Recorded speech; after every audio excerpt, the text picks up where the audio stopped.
Salut! Bon, bonjour! Aujourd'hui, on va se faire une petite session où l'objectif, ça va être de découvrir un produit qui vient de RAK, dont on m'a passé un exemplaire. Voilà, pour découvrir un peu ça, je vous le présente, c'est un WizBlock. Voilà, donc c'est un WizBlock, c'est une solution de prototypage qui est fait par RAK Wireless.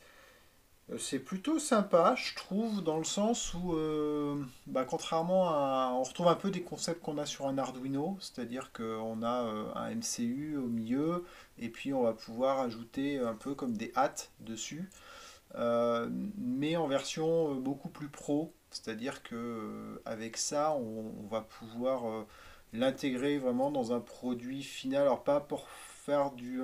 pas forcément pour faire de la grosse série, quoi. Mais bon, si on a 200, 300 unités d'un IoT à faire, en fait, c'est pas con parce que ça évite d'industrialiser tout. C'est plutôt propre, c'est plutôt mécaniquement, ça tient la route. Donc voilà, donc c'est pas mal et il y a pas mal d'options. Voilà, on va essayer de regarder ça. Alors je découvre un peu en même temps, hein, honnêtement. Je l'ai reçu il y a quelques temps, mais j'ai pas eu le temps de jouer beaucoup avec. Donc voilà, on va jouer avec. Je vais commencer par le démonter un peu parce que c'est quand même ça qui est sympa. Donc je vais essayer de trouver un petit tournevis pour voir. Parce qu'en fait, c'est vraiment ce côté mécanique, moi, que j'aime bien là-dessus. Vous allez voir ça, c'est pas mal du tout. Par contre, c'est de toutes petites vis. Donc voilà, il faut trouver le truc qui va bien. Là, je crois que j'ai une tête qui va bien, sauf que j'ai l'impression que c'est pas bien droit. Ouais, c'est chelou un peu. Attends, je pense que j'ai pas le bon tournevis en fait. Parce que là, j'ai pris un tournevis qui n'est pas un cruciforme. Alors, un tout petit cruciforme. J'ai des tonnes de trucs dans ces petits tournevis là, mais je sais pas si je vais choper un cruci. Où est-ce qu'ils sont? Il y en a d'autres. Il y en a d'autres, mais je ne sais plus où. Désolé, ça c'est le super plan intéressant. Faut que je trouve en fait, voilà. Je trouve mes autres têtes de tournevis. Ouais, là j'ai des petits cruciformes, donc ça va le faire. Voilà. Alors, est-ce que c'est mieux ça? Yes! Là, je suis équipé. Donc là, j'ai le petit cruci qui va bien. Tac! La petite visseuse. Et on va se démonter ça pour vous montrer un peu plus comment ça se passe. Alors, ouais. Donc voilà, la petite visserie. Alors, oui, c'est ça qui est sympa, je trouve. Ça, c'est la petite vis. Donc, c'est ça qui est sympa avec ce système. C'est que les cartes, elles sont bien accrochées. Voilà. Donc à part le risque de perdre les vis, mais sinon ça se passe pas mal. Et donc du coup quand c'est monté voilà, dans un boîtier, après ça bouge pas. Donc ça c'est intéressant. Comme je disais, moi, bon, pour du POC, 3-4 exemplaires, ça peut être bien sûr intéressant. Pour du pot, ça peut être pas mal. Pour de la petite série, du test terrain, tout ça, ça peut être plutôt sympa. Et après, bon, pour la grande série, voilà, en termes de coût, ce sera pas très intéressant. Il vaut mieux redesigner. Mais pour le reste, c'est pas mal. Donc là, je viens de dévisser la partie principale, là, donc, qui est une partie avec un MCU. Voilà. Et donc, maintenant que j'ai dévissé, en fait, ça tient toujours parce qu'il y a un petit connecteur hein, qui va faire la jonction. Donc là, je vais essayer de le sortir. Par contre, j'ai peur en le sortant de l'exploser un peu. Enfin, je pense que c'est fait pour, hein, mais hop là, voilà. On va le décoller propre. Voilà. Et donc ça, c'est le truc qui est pas mal. C'est, vous voyez, il y a un petit connecteur dessus là. Alors, hop, voilà, un petit connecteur qui est dessus. Ça, c'est les petits connecteurs qui sont d'habitude utilisés dans du smartphone.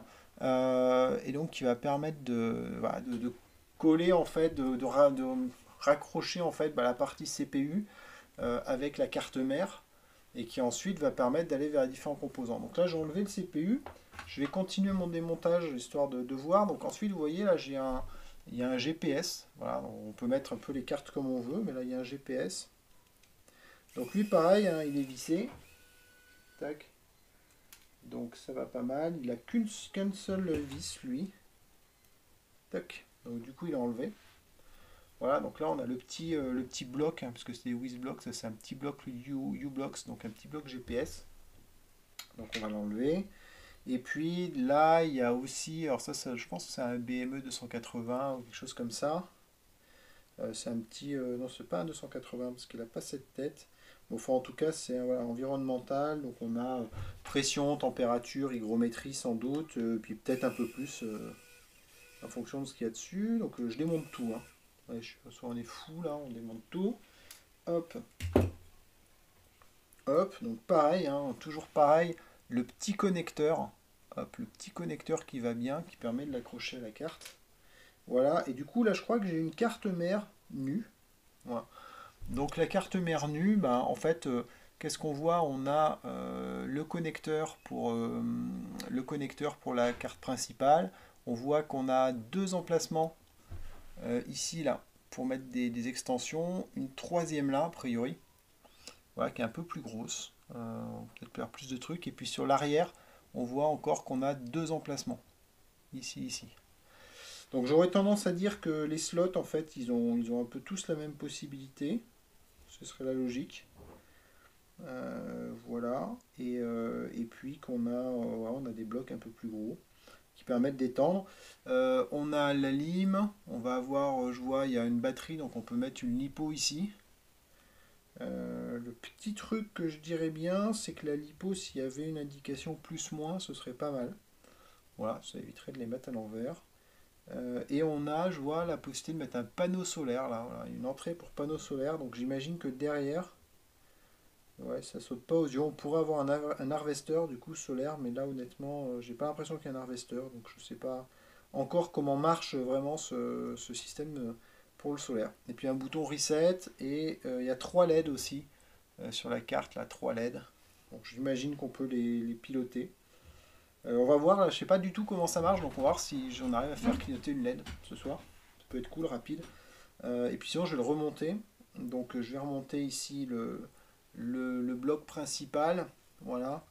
Donc on va voir si ça s'enclipse bien, parce que c'est un peu ça la question que je me posais. Ouais, ça s'enclipse bien. Ouais, c'est cool, c'est très facile à monter.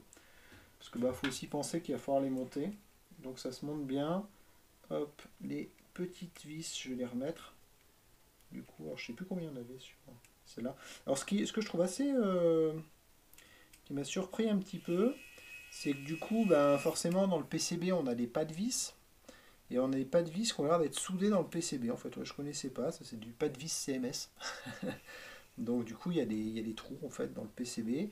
Et voilà, ce que je vais vous montrer là, là, hop, ici.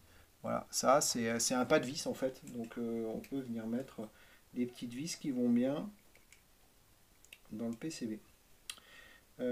Tac, tac. Donc là, je revise tout ça. Hop. Ouais, ça se monte assez bien. Alors, faut le bon tournevis, hein, parce que c'est vraiment de la toute petite visserie. Hop, on se croirait en train de jouer avec en train de démonter un iPhone, là.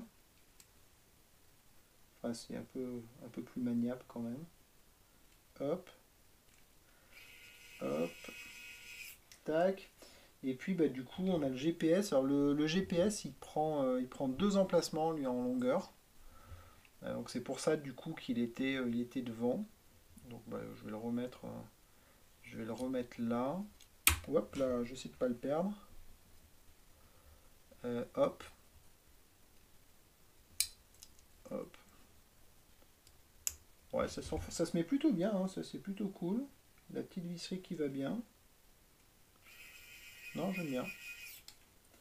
J'aime bien, j'aime bien. Et derrière, hop, le slot. Alors, je sais pas s'il y a plusieurs cartes mères. On ira voir un peu ensuite enfin, les options qu'il y a. Voilà, parce que du coup, ben, s'il n'y a qu'une carte mère, on peut être un peu bloqué dans le choix des composants et dans ce qu'on peut mettre ensemble. Ce sera à voir. Mais là, c'est plutôt cool. Voilà. Donc là, on a notre système, il est remonté. Du coup, pour l'alimenter, on peut l'alimenter avec un port USB. Je dois en avoir qui traîne là, on va voir ce qui se passe. Je pense qu'il y a au moins les LED qui vont s'allumer. Hein. Hop, donc un petit port USB. Tac, en effet. une LED qui s'allume là qui doit dire qu'il y a du jus. Ok, très bien. Et puis c'est tout. Donc il n'y a pas, a priori, il n'y a pas de programme dedans. Ah si, si, il se passe des trucs là. J'appuie sur Reset et tac, il y a plein de lumières qui se sont allumées. C'est pas super visible à la caméra, à part envoyer un écho. Mais là, toutes les lumières sont allumées quand j'appuyais, je pense, sur Reset. Ah ouais, et puis là, ouais, c'est ça. Quand j'appuie sur Reset, tout s'allume. Tac, voilà. Bon, j'ai aucune idée de ce qu'elle est la config par défaut. Donc on va regarder ça. Ce que j'ai vu, c'est que pour le programmer, il y a un petit câble spécial. Alors j'avoue que c'est pas le truc qui me fait le plus kiffer. Mais bon, voilà. Parce que en fait, hop, voilà. Pour le programmer, il y a un petit câble avec des pogopines. Là, ouais, c'est des petites pattes qui s'enfoncent et on va venir le mettre sur le connecteur là, voilà, a priori. Donc on va venir tac enfoncer pour faire contact. Et derrière, il faut venir le brancher les petites, petits connecteurs dessus quoi, pour faire la programmation. Et là, j'avoue que sur la gaine thermo, il n'y a aucune information. Là, ça mériterait un petit sticker pour dire à quoi correspondent les différentes pins, parce que là, c'est, je sais pas quoi. Voilà. Alors, c'est marqué sur la carte, hein, ceci dit. Ouais, si je prends la board en dessous, je crois c'est marqué. Voilà. Donc, il y en a une, c'est SDIO, SW Clock, le reset, la masse et le 3V3. Donc voilà, par contre, est-ce qu'il faut la prendre dans ce sens ou est-ce qu'il faut la prendre dans ce sens? Ben, j'en sais rien. Il n'y a pas de détrompeur, donc voilà. Peut-être qu'on peut les brancher n'importe, mais ça m'étonne parce que dedans, je ne suis pas convaincu qu'il y ait juste. J'ai l'impression qu'il y a un bout de PCB quand même, donc il y a un truc qui doit se faire. Donc ça, c'est pas clair. Bon, moi je l'ai reçu, j'ai reçu 0 doc avec, hein, donc voilà, découverte. Pour l'instant, c'est des trucs pas trop clairs. On va aller voir un peu ce qu'on trouve sur le site. Et du coup, il faut que je passe là. Voilà. Donc là, le site de WizBlock. Donc là, je me suis connecté. La doc, hein, Rack Wireless, les produits sur WizBlock. Qu'est-ce qu'on a de beau? On a la board de base qu'on a vue. Hein, en fait, c'est celle que j'ai vue tout à l'heure. Ouais, il y a quand même pas mal de documentation. En tout cas, beaucoup de PDF. Je sais pas si c'est. On regardera le Quick Start Guide. Ce que je suis curieux aussi, c'est de voir le prix parce que moi, ça a été un peu cadeau. Rack Shop. Voilà, donc je sais pas du tout ce que ça vaut. Alors, Rack Shop, j'ai trouvé plein de trucs. Je vais peut-être pas être dans le WizBlock là. WizBlock Shop. Voilà. WizBlock Shop. Donc là on les a, si on regarde, elle vaut 10$. Ouais, donc, bon, c'est correct, hein, 10$, on a une motherboard avec 10$. Il y a un starter kit à 30. Qu'est-ce qu'il y a dans le starter kit? Ben, dans le starter kit, en fait, on va retrouver la board que j'ai montré avec le MCU là qui va bien. Alors, j'ai pas encore regardé ce que c'était que ce MCU. Je pense que c'est un MCU qui fait du LoRa. Ça va être marqué. On va regarder tout à l'heure. Toc. Voilà, et sinon pour regarder les autres composants, donc il fait du BLE du coup, ouais, LP1, donc il doit faire du BLE et du LoRa. Par contre il a 18$, donc ça c'est quand même pas donné, clairement, parce que ça c'est du cheap à 10$ quoi. Donc là il y a une bonne plus-value sur le PCB. Bon, ça peut s'expliquer, par contre du coup ça veut dire que si on en faire 1000, ouais, la rentabilité est moins, donc plutôt pour en faire une centaine, ça ira mieux.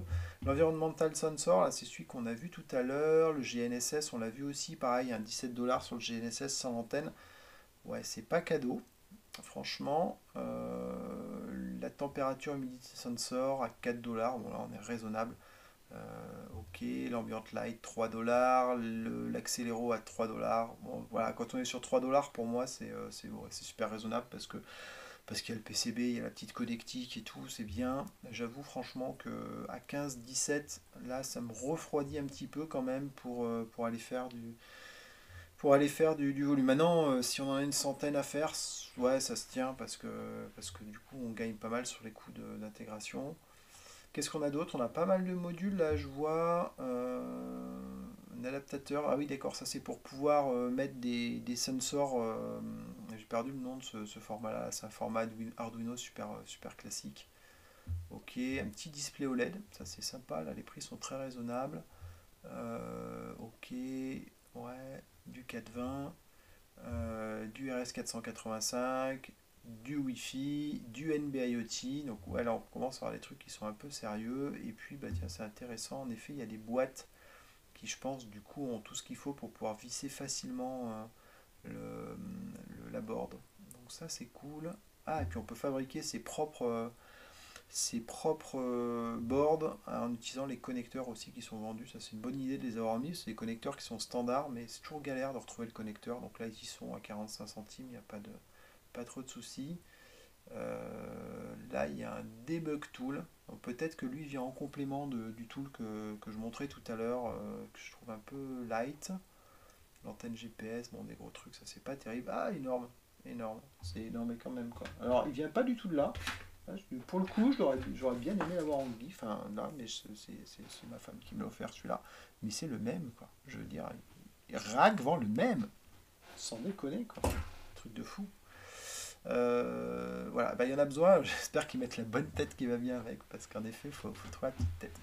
Ok, donc pour le shop, on a vu. Moi, je dirais, franchement, la base, elle est bien. Je trouve par contre que le corps et le GPS, ouais, c'est juste rush, quoi. Voilà. Bah, c'est cool, là. On a filé les trois plus chers. C'est gentil. Merci, José. Du coup, regardons un peu comment ça marche. Est-ce qu'on arrive à faire un truc en 5 minutes? Parce que moi, c'est ce que j'aimerais bien sur quelque chose comme ça, là, c'est qu'on puisse faire un truc en 5 minutes. Il y avait un quick start, je crois, tout à l'heure. Tac, quick start. Quick start guide. Bah, qu'est-ce que ça nous dit? Qu'est-ce que ça nous dit? Ça nous dit, waouh, il y a des trucs dans tous les sens. Ok, délire. Donc, nanana, blablabla. La base, live, blablabla. Donc jusque-là, c'est hop, voilà. Ok, donc on peut travailler avec Arduino a priori et avec plateforme IO. Donc ça c'est cool parce que si on peut travailler avec Arduino, ça veut dire qu'on va pouvoir super vite se faire une lettre qui clignote. Donc ça peut être cool. Hop. Du coup avec Arduino, paf, bon, downloader Arduino, ça on va gérer. Hein, hop. Hop. Donc, du coup je suis sur l'autre écran, donc c'est normal, vous voyez rien pour ceux qui vont voir un truc. Hop, du coup, on va essayer de se réduire ça.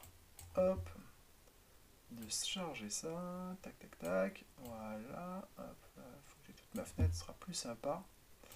Donc, on se commence avec un Arduino. Tac, tac. Et donc, on va aller blablabla. Install, ça c'est pour Arduino. Donc, nous, on l'a déjà. On est sur IDE, je suis où là? Je suis toujours chez Rack, c'est cool. Donc maintenant il va falloir qu'on ajoute la board qui va bien pour qu'ils la connaissent. Du coup il faut que j'aille dans préférences, si je ne me trompe pas. Hop, préférences. Et là on va lui dire qu'on a une nouvelle board. Hop, qui est ici. Hop, copie. Copy link location je crois. Tac, et du coup il me semble que hop, il faut qu'on la rajoute à la ligne. Hop, ouais, j'ai pas mal de trucs déjà là. Paf. Ok. Restart Arduino, ça, je suis pas sûr que ce soit vraiment nécessaire. Encore que j'ai un doute. Et ensuite board manager, normalement c'est ça. Outils, type de carte, gestionnaire de cartes. Voilà. Et il faut qu'on cherche la rack. Tac. Voilà, rack NRF board. Est-ce que c'est ça la NRF board? Ouais, a priori c'est pas mal. Et la dernière, ah, c'est des gens qui n'aiment pas faire les versions 1 a priori. Donc on sera en bêta dans les 10 prochaines années. Voilà, 116 mégas, qui tout va bien.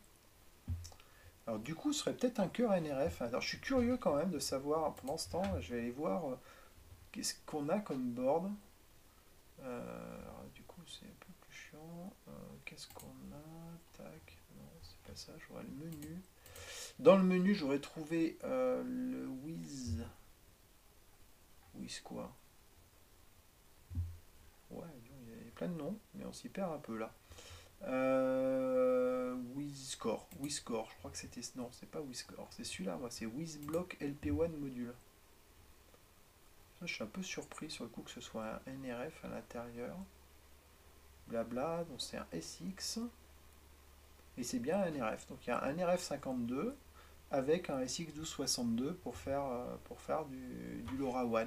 Ouais, c'est pas mal comme setup, parce que du coup, le NRF, c'est un truc qui a bien de la mémoire, 1 méga de flash, 256 K de RAM, donc on est plutôt sur une grosse plateforme. Alors pour autant, je maintiens que les 17 balles, je trouve que c'est cher, hein, parce que le NRF, il doit valoir moins de 5 balles, et le SX, il vaut un ou 2 quoi, plus ce qu'il y a autour. Ouais, on va dire 5. Enfin, voilà, on devrait être autour de 10 balles, ce serait pas mal. Après c'est quand même, ouais, c'est quand même une bonne stack, quoi. Il y a moyen de faire des trucs sympas sur cette stack-là. Donc, ok. Non, mais ça c'est cool. Ça reste cher à mon sens, mais c'est cool. Ok. Donc, ça installe, hein. Ça installe, l'installation des outils. Par contre, ce que je sais toujours pas, c'est comment est fait cet adaptateur-là. Alors là, pour l'instant, j'ai trouvé aucune doc sur l'adaptateur de programmation. À un moment, ça va me manquer, quoi. Est-ce que je peux trouver ça sur comment 3D modèle 40 piles mal connector? Ça, c'est cool d'avoir les 3D modèles, ça peut être pas mal. Ouais, mais je trouve rien sur le connecteur de programmation. Je trouve rien sur le connecteur de programmation. En plus, là, quand je suis pas en. Je me perds un peu dans la navigation, hein, honnêtement. Honnêtement, je me perds un peu. With Node, with Block, with Duo, with Trio. Délire. With Link, with At, with Duino, Accessories. Hardware Tool. Ce serait bien ça. Bah non. Merde. Bah pas Hardware Tool. En fait, ce que je sais pas, c'est si ce truc intègre un programmeur et si je dois brancher un port série dessus, par exemple, ou s'il faut le brancher derrière un programmeur autre type. Du coup, c'est un NRF, donc derrière un programmateur NRF. Je pense pas parce que sinon ce serait compliqué. Enfin voilà, faudrait qu'ils vendent cet équipement-là. Donc j'aurais tendance à dire que ça va pouvoir se brancher sur un port série. Mais j'ai zéro info sur le truc, quoi. Il y a des antennes aussi que j'ai des antennes. On verra ça plus tard. Mais ouais, j'ai des super boîtes vides, quoi. Ah, ça me chafouine, ça me chafouine. Je tiens à le dire. Bon, lui, il a fini. Donc, tac, il a fini. Donc, ça, c'est cool. On va revenir juste, tac, tutoriel. Bah, c'est génial. On a déjà des exemples, donc on va pas s'embêter pour ça. Hop, sinon la vidéo, elle durerait des heures. Où qu'il est Rack. J'ai plein de bazar. Ah oui, incompatible, je pense. Bah non. Parce que souvent, en fait, souvent, il faut aller chercher, changer le type de carte là. Donc, je vais prendre la carte Rack Wireless. Et du coup, moi, je sais plus, j'ai une quoi? Il est 4631, 4601. Donc 4630, moi j'ai, c'est ça? 4630. Ah bah, j'ai pas. Merde. Rack 4630. Ah. Donc là, j'ai le truc qui n'existe pas. Ok. Ok, on va essayer un truc. Sinon, je vais essayer ça. With block 4630. Rack 4631. Voilà. J'ai un modèle. J'ai un modèle de démo, quoi. Voilà. 4630. Ouais, c'est ça, Rack 4630. Donc là, ok, on a accès au GitHub, ça c'est cool aussi, hein, globalement c'est open source. Rack 4630, tu me trouves quelque part Ah voilà. Battery level, ok, super. Bon, là j'avoue que c'est un peu chelou, et du coup je sais pas si le 4630 il est proche du 4631. Ça c'est pas cool pour attaquer. Il y a le 4631, ok, cool, mais le 4630. Il faudra que j'appelle au secours José pour avoir des infos. Et ben j'en sais rien. Bon, on va se dire que c'est la même chose qu'un 4631 pour voir. Donc, board 4631, du coup, on peut avoir un soft device, on peut choisir un debug en release, ok, choisir sa région en Europe, ok, ça me paraît bien. Et par contre, là, pour le port, bah, j'en sais rien, puisque du coup, je sais pas comment j'ai mon problème de comment je le connecte, quoi, ce truc-là. Comment je le connecte? Ben, c'est une bonne question, quoi. C'est une bonne question. Blablabla. Du coup, si je vais voir les exemples quand même. Hop. Du coup, maintenant que j'ai choisi la board, dans les exemples, je serais censé trouver la board. BME, MX, j'ai plein de trucs, plein de boards aussi. Moi, c'est un peu le bazar. Une Maker, non, c'est pas celle-là. Bah, je sais pas où ils ont fait. Ah, rack, exemple, voilà. Bon, 4631, on va continuer comme ça. Voilà, plein de trucs, plein de sensors. Bon, ça c'est cool. Du coup, c'est-à-dire qu'il y a des exemples pour un peu tous les extensions, ça c'est bien. Et ok. Bon, ce que j'aurais adoré, c'est qu'il y ait un blink, mais du coup, je vais prendre. On va se le faire. De toute façon, le blink. Pin mode. Ouais, c'est LED, je crois. Non, c'est built-in. Ah, on a bien l'exemple de blink. Je vais oublier le nom de. Fichier exemple basique blink. Bim. Voilà, built-in, super. Tac, je vais me vérifier la target, ne pas enregistrer. Outils, on a bien le WizBlock. Si j'essaye de compiler ça, déjà voir comment ça se passe. Donc il lance bien RackNRF, donc bon, la stack en tout cas de compile, ça s'est bien passé. Ça c'est cool. Voilou, et donc il reste le mystère de comment est-ce qu'on peut configurer ce driver. Alors, blablabla, serial port, non, ça paraît pas mal ça. Ok, mais par contre je sais pas. Je ne sais pas comment on configure le programmeur. Bon, alors on va essayer un truc. WizBlock, programming. Ce qui serait cool, maintenant je peux peut-être tester en fait, hein, parce que j'ai peut-être même pas besoin du programmeur. Si ça se trouve, il y a un bootloader et il suffit de se brancher hop sur le port série, sur le port USB, ce serait pas mal. Hein. Ce serait même plutôt logique en fait. Si je fais ça, est-ce que du coup j'ai un tool qui apparaît?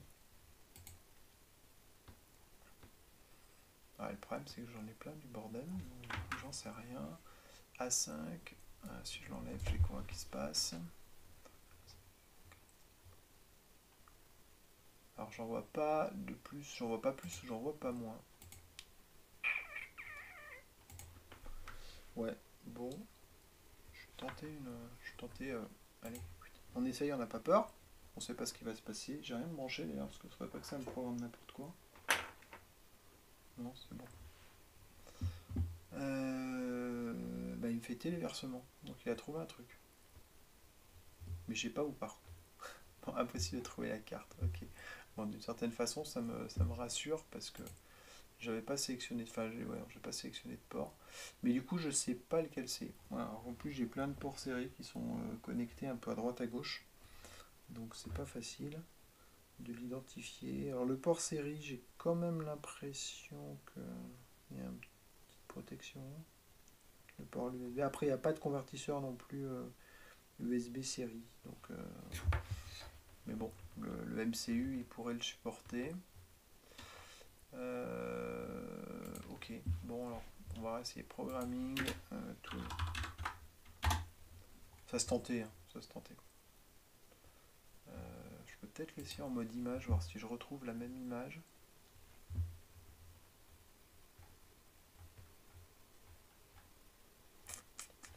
Ah, ça c'est un peu la tuile. C'est un peu la tuile. Je vais tenter un truc, là, l'appel à un ami.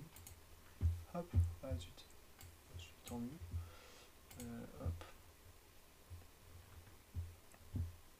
on va tenter.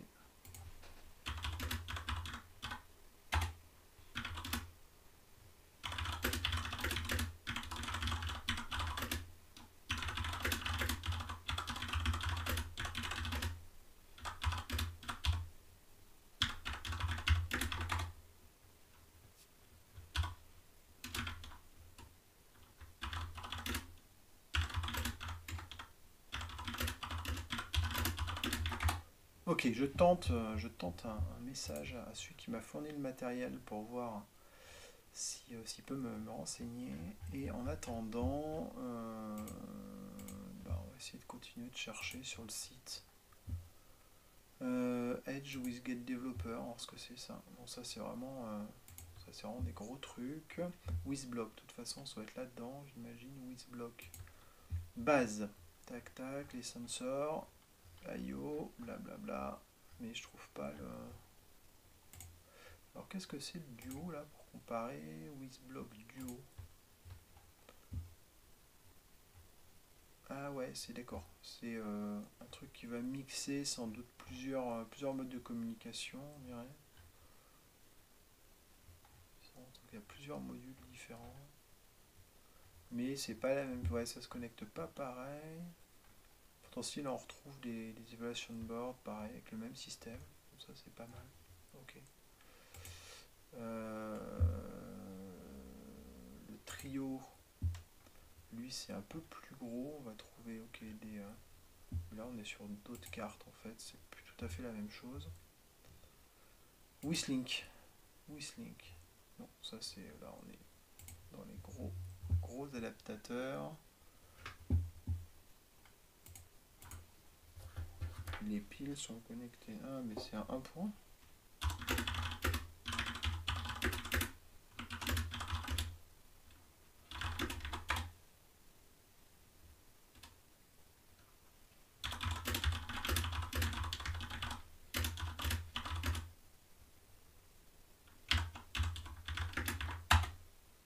Ok, donc a priori, ça en fait c'est juste du un pour un.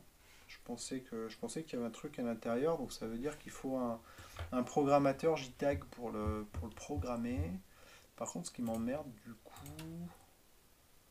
euh, Ah ouais, d'accord. Donc là, du coup, il veut un G-Link. Il veut se connecter à un G-Link, quoi. Ok. Se connecter à un G-Link. Alors là, c'est un peu galère parce que ça va me forcer à faire du bricolage pour arriver à me connecter. Voilà, donc.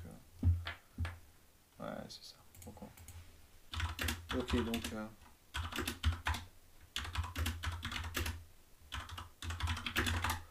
Donc ça c'est le truc pas forcément hyper simple. Alors du coup ça nous bloquait ce soir parce que j'ai pas envie de me lancer dans des câbles et tout. Puis après la vidéo va être longue et donc ça va être chiant à regarder. Mais en fait ouais, donc ça en fait lui il se connecte juste, c'est du un pour un en fait. Je pensais qu'il y a un petit circuit à l'intérieur et tout. Et du coup il faut le connecter à un programmeur JTAG, genre un J-Link.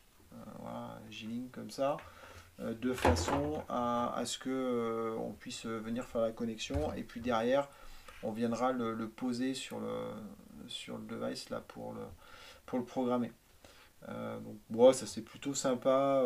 Moi j'ai juste un problème avec le détrompeur là, qui me manque un peu, faut pas se louper. Enfin bon, voilà, on n'est pas censé le faire un million de fois non plus. Et le fait que du coup si on débug et qu'on programme souvent, on va passer notre temps à le connecter, déconnecter. Alors après on peut souder ici aussi un petit header de 54. D'ailleurs moi je pense que c'est ce que je ferais pour jouer, souder les pins. Et puis après, je veux dire, quand on en fait une cinquantaine ou une centaine, à ce moment-là, on vient les programmer comme ça, juste avec les pogopines, parce qu'on le fait en one shot. Par contre, quand on le fait régulièrement pour développer, à mon avis, il vaut mieux souder quelque chose dessus. Voilà. Bon, après, une fois que ça c'est setupé, voilà, c'est plutôt facile. On est dans un environnement Arduino, donc ça c'est plutôt cool. Si je résume un peu mon sentiment là, après avoir ouvert ça, je risque de me répéter un peu. J'aime beaucoup l'aspect, le form factor. Au début, quand j'avais entendu parler de ça, je pensais à un truc beaucoup plus gros. Là, c'est quand même assez compact.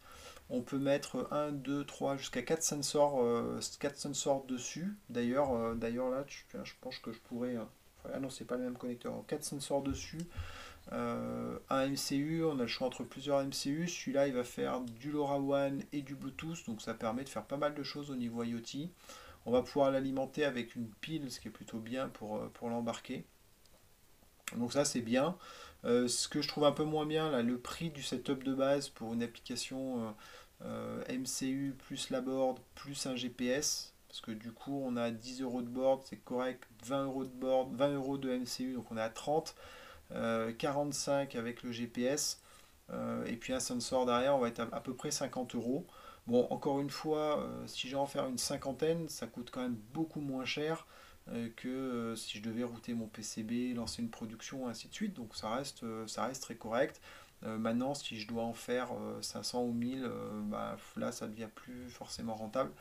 Mais bon, est-ce que c'est le but? Voilà, je pense que pour faire quelques centaines, c'est bien. Après, si on en a plus en volume, peut-être que les prix aussi se négocient avec RAK. Parce que je pense que, ouais, comme je disais, hein, ces chips-là, il n'y a pas de raison qu'ils soient à ce prix-là. Le GPS, c'est pareil, il n'y a pas l'antenne en plus hein, pour ce prix, donc il n'y a pas vraiment de raison. Enfin, pas l'antenne, c'est lié peut-être, mais ceci dit, si allié, c'est une petite antenne comme ça, donc c'est pas une antenne active céramique à 10 balles, donc pour moi, ça ne justifie pas trop. Voilà, environnement Arduino ou plateforme IO. Bah, du coup, on est des trucs assez bien, assez rapides pour prototyper. Moi, mon avis quand même, c'est que ça reste pas très industriel ces environnements-là. Mais encore une fois, pour du POC, du POT, c'est plutôt sympa. Bah, du coup, la prise en main, l'installation de l'environnement, ça m'a pris 30 secondes, donc ça c'était cool. Il y a juste la programmation, bah, j'aurais dû anticiper un peu peut-être sur cette vidéo pour être prêt. Mais bon, après voilà, maintenant que j'ai l'info, ça manque un peu d'infos quoi. Dans le Quick Start, il manquait un peu cette info. Et puis le fait que j'ai pas les détails aussi sur le chip que j'ai. Mais ça, je vais me renseigner. Voilà. Bon, mais c'est cool, c'est un produit intéressant pour faire du prototypage en LoRaWAN. En tout cas, ça tient pas mal la route, surtout par rapport à un truc qu'on bricolerait avec un Arduino. C'est un pros qui est costaud, beaucoup plus que les Arduino classiques. Donc voilà, et puis si je regarde en termes de prix de façon globale, hein, si on compare par rapport à un Arduino, un Maker 1300, là, ceux qui font du LoRaWAN, ils doivent être aussi à 50 balles sur une plateforme qui est moins industrielle que celle-ci et moins modulable, enfin modulaire. Donc bon, ouais, c'est correct, voilà. Bon, encore une fois pour des séries de taille raisonnable, mais c'est correct. Voilà. Bon, mais je vous laisse là-dessus. Euh, je referai une petite suite à ça une fois que j'aurai fait le câble pour vous montrer un peu comment ça se programme et puis on essaiera de faire autre chose qu'une lettre qui clignote du coup sur cette prochaine vidéo. Voilà.